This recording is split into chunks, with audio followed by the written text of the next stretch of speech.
Hello বন্ধুরা, চলে আসলাম আরো একটি নতুন গল্প নিয়ে। গল্পটির নাম জাদুর কুঁড়েঘর। একটি গ্রামের শেষ প্রান্তে ছিল একটা পুরনো কুঁড়েঘর। গ্রামের লোকেরা বলতো ওটা অভিশপ্ত। দিনের বেলা সূর্যের আলোয় ঘরটা নিরীহ লাগলেও রাত নামলেই নাকি ভেতর থেকে ফিসফিস শব্দ ভেসে আসতো। অনেকেই বলতো কেউ একবার ওখানে ঢুকলে আর ফিরে আসে না। কিন্তু ছোট্ট রিয়া এসব কথা বিশ্বাস করতো না।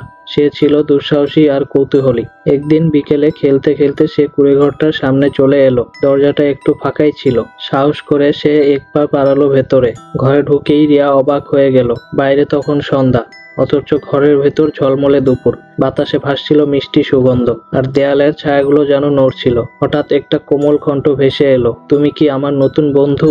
রিয়া ভয়ে পিছিয়ে গেল। তারপর সে তাকিয়ে দেখে মাটির এক ছোট্ট পুতুল কথা বলছে। চকচকে রূপালী সেই পুতুলটি মিষ্টি হেসে বলল, আমি এই ঘরের রক্ষক। আমার নাম রুহি। যারা লোভী তাদের জন্য এই ঘর অভিশাপ, কিন্তু যারা সত্যিকারের বন্ধু তারা এখানে অদ্ভুত জাদু দেখতে পায়। রিয়া অবাক হয়ে তাকিয়ে রইল। পুতুলটি তখন ছোট্ট হাত বাড়িয়ে দিল।